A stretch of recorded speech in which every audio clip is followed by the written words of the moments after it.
And I'm an addict. Good to be here, battling through this industrial action. I've come from Peckham. It wasn't that difficult for me. There's sort of a semi-direct route on the overground, so it was quite manageable really for me.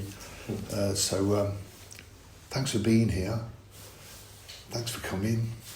Step 4, I've done a few. I've had a go at a few. When I got clean, better get it out there. I might not be the only one, but I got clean before that green and gold book appeared, the step working guide. So but the first step 4 that I had to go at, I didn't have that book about, and there were other methods and uses like there are today still. I'm not as emotionally invested in that book as some people are. You know, some people, it's there, that's it, it's the Holy Grail, this is how it's done, you can't go wrong, and you can't go wrong if you use that guide there, but this is it, this is the way it should. So those of us who got clean and were engaging with this step program of recovery before that book appeared, which about, I'm guessing, it wasn't 30 years ago yet. I've done 31 years, so I was definitely clean before it turned up. And the first step 4 that I did was without that book, and probably the second one as well, although the book was probably about by then. And so all roads are going to lead to Rome, whichever way you decide to take it on board, as long as you're doing what it says on the tin, taking a fearless, searching and fearless moral inventory of ourselves. So long words for some of us. That wasn't the language that I used when I came into Narcotics Anonymous. So I wasn't unfamiliar with the words. I speak English, I knew what the words meant, but it was language that I didn't really engage with. So I had to have a good think about what it really meant, and the moral thing, because I had them, but they were a bit warped, if not very warped, through my own experience, my own prejudices and all that sort of stuff. My moral vision, my moral compass really wasn't necessarily aligned with the rest of the world. I had my own little views, my own visions, and I was absolutely convinced that I was right on these things, and these people are wrong, and those people over there, they're definitely fucking wrong, and these people who tried to teach me, they're fucking, oh wow, all that sort of stuff was going on. So and I went through the first 3 steps. I got a sponsor at about 9 months clean. I was sort of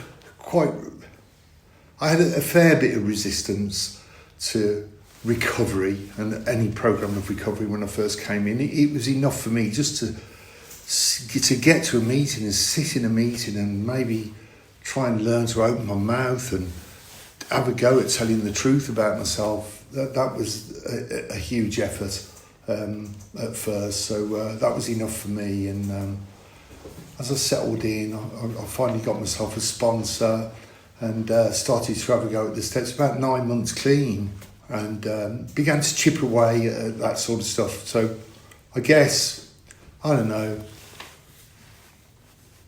just somewhere around about a year clean or something, I embarked on the first step 4 that I did. I don't know how many times I've engaged with this step, because it is a bit of a project. I don't think there's not many of us in NA who think you can get this done in 2 days, but there are people around who get their lives together and engage in recovery, in 12-step recovery, who are perfectly okay with getting those sorts of things done over a weekend. It tends to be a project for most of us, and for me as well. It was a bit of it was a trek for me, the first one that I did. It must have taken 6 months. So it wasn't much momentum going, although I I thought it's a really good suggestion, you know, why don't you just do a little bit every day?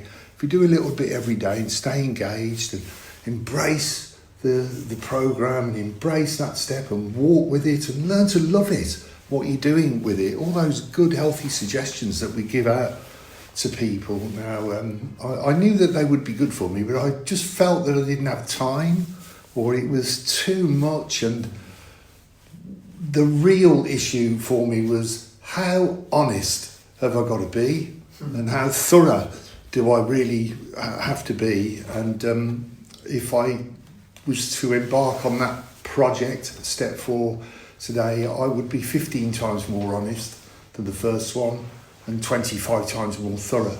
I know that, but it would never be anywhere near as important as that first one that I did. My first stab at having a go at telling the truth about myself. For the first time, really, having a proper go, knowing what was the truth, knowing what wasn't the truth, and trying to leave what wasn't the truth out of it, just to stick to the truth. This is the real Ken. This is what really happened. This is how I really felt. This is how I really reacted. This is what really happened. So it was my first honest stab at that. I just, a couple of things, I just want to go at a couple of things, is that I do remember them. Why wouldn't I? When it came to the 5th step, to sharing it, like a lot of us, or most of us, I shared it with my sponsor at the time. My courage failed me there were 2 things that I knew that I had to write about them. I knew this is important, so I've got to get this down. And I'm okay, reasonably comfortable with sharing it now. But one of them was some horrendous, fucking Dickensian physical cruelty I carried out to one of my children once when she was 4 years old. And I fucking picked her up and threw her across the room. I was in the middle of my madness, and it wasn't anything. I know exactly what it was today. Myself and her mum were right in the middle of it, proper chaotic using, couldn't get out of bed one morning, and this little girl had got herself up, got herself dressed, walked out the door, went down the town, 4 years old. The police had to bring her back to the house, and there was a lot of finger pointing and all this, and I felt so ashamed that I took it out on her. That was one particular incident. I just wasn't ready at 1 year clean or talking clean to actually share that with another human being. This is what using can have me doing. This is how fucking evil this can turn me into. And the other event, which was just as difficult for me, was some really fucking poor sexual conduct that I carried out. I was 13, 14 years old. It was in that like curious phase, and it wasn't very good. It was an assault. It was a group of lads. We were down the wreck and we were drinking that cider and stuff, and one of the girls, it was like I made excuses for myself. I was the youngest. I got dragged into it, but it was awful. And I knew that these things I have to declare about myself. I still find it difficult, of course I do today, getting that sort of stuff out, but I need to let the world know that using, or in the past when I was growing up, these are the things that I'm capable of, I'm not a fucking monster, but I can be fucking really fucking chaotic and really mad. So those things, when it came to it, that step, it just wasn't there. I wasn't ready. I wasn't in that place where I didn't have that level or that intensity of humility where I could own up to that sort of stuff. I just can't do that. I'm not ready for that yet. I just don't have the humility to own up to this is what I'm capable of. So they got left behind. But I knew that I had the courage to write them down. So I got halfway there, you know, I knew that, so I was quite pleased. And then a few days later, when my sponsor who started this saw what I did, he said nothing. And I guess he's not ready for that bit yet. He's not ready. I'm not going to force him. I'm not going to make him. I'm not going to tell him he's failed or anything like that. He said nothing at all. So a few days later, I was able to discuss those particular things with him. So that was my experience with that first one. And I did begin to feel the two things. What I felt afterwards was, more than anything, I felt more part of Narcotics Anonymous and 12-step recovery than I did when I started it. I felt that I belonged more. I had a sense of belonging. It had enhanced my sense of belonging, and it had given me, frankly, something to talk about. I'd shared it as I've just been through the process the last 5 minutes. Difficult that it was for me, I've done it because I feel part of, and I have a sense of belonging, and I'm able to. It's wonderful sharing the great news and stuff, but it's quite difficult sometimes, and probably quite necessary for us to get that sort of stuff out on the table as well. So I felt more part of, and it gave me something to share about.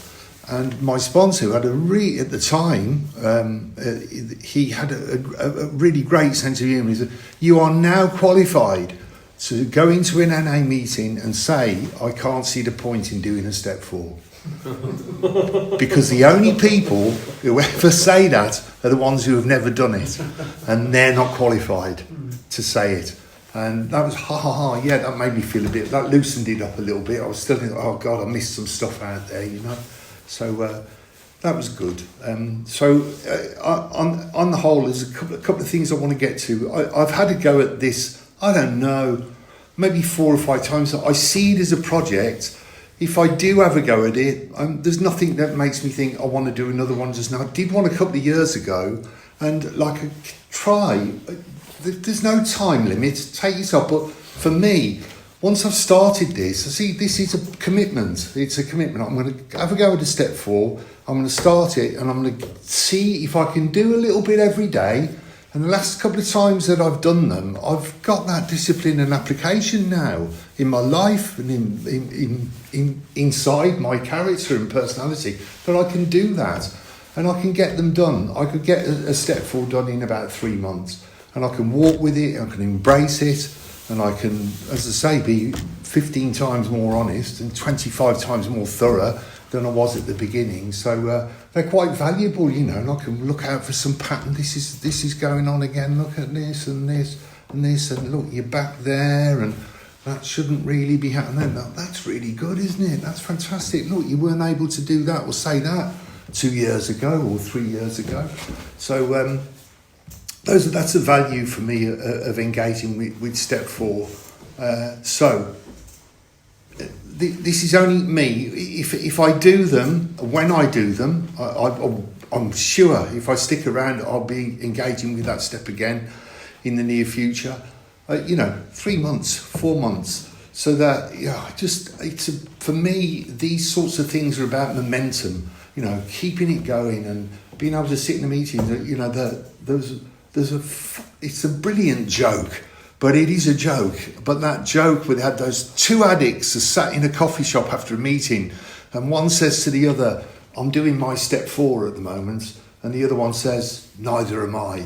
You know, it's still funny. You know, I still like that thing because, you know. But if I'm sat, test me on it. But if ever you hear me sat in a meeting saying I'm doing my step 4 at the moment, you better make sure that I'm doing it. I know, but I like to think that if I'm going to sit here and say I'm doing it, I'm engaging with it, it means I did a bit today, or I did a little bit yesterday. Or just, you know, if I was going to go through that book, and I've been through that book, I'm not that emotionally invested in it, but it's very valuable, and I've picked it up a couple of times on step 4, and I've gone through there a couple of times, 2 or 3 times.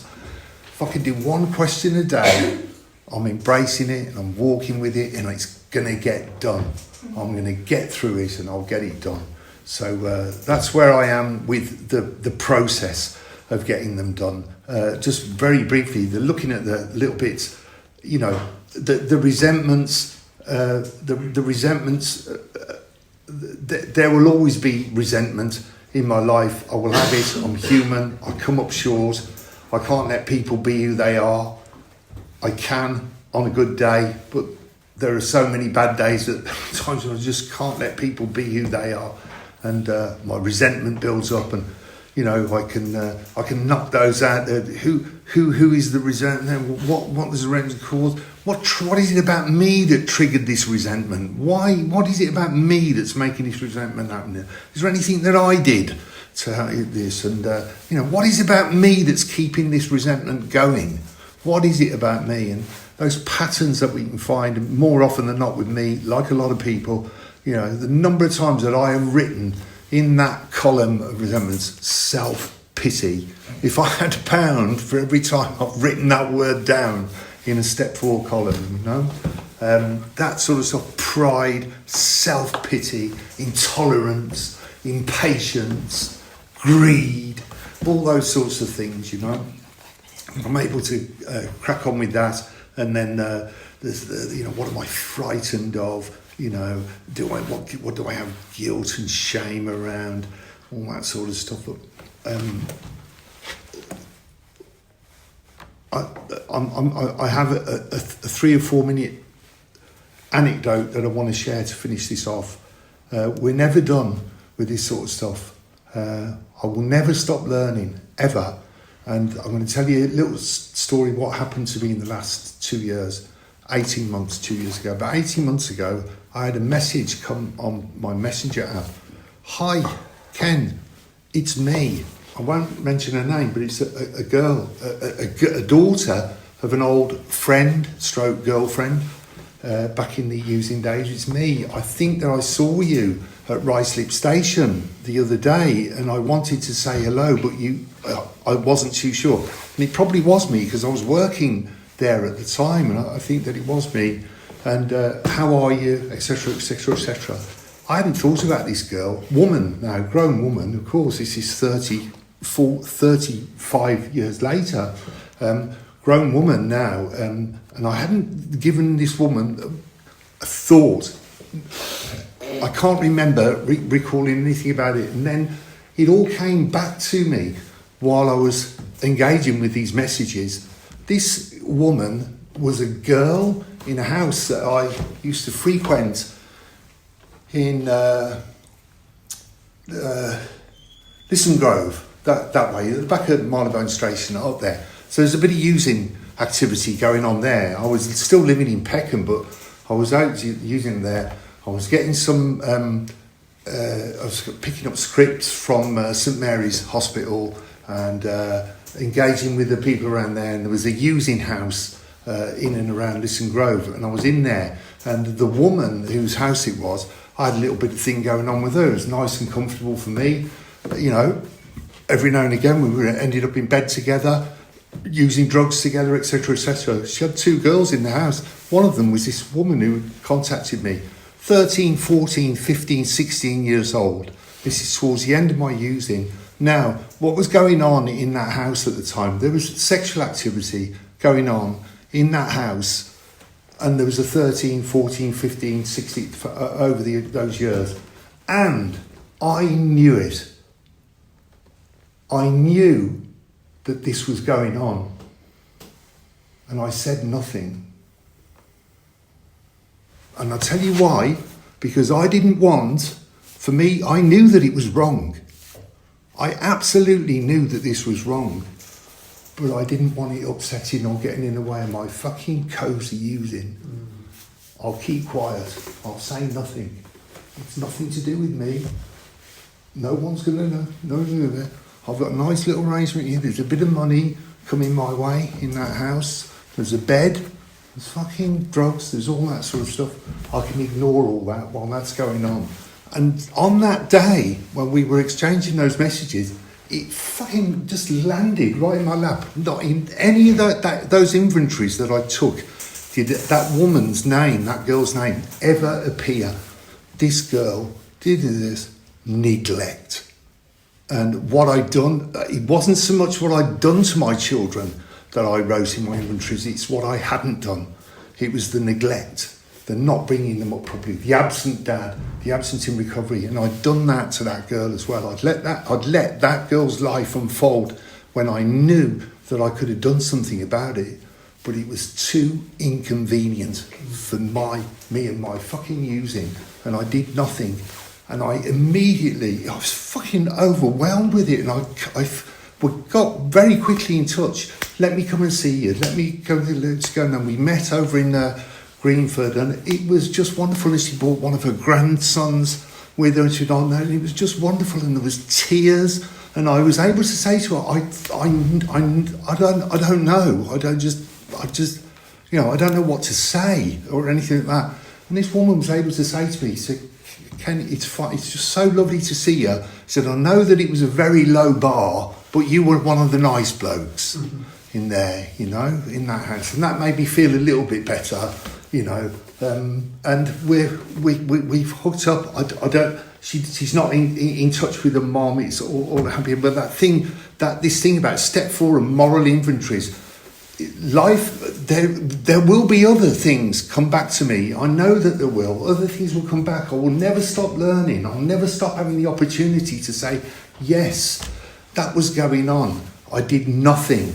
Sometimes it's not what I've done, it's what I didn't do.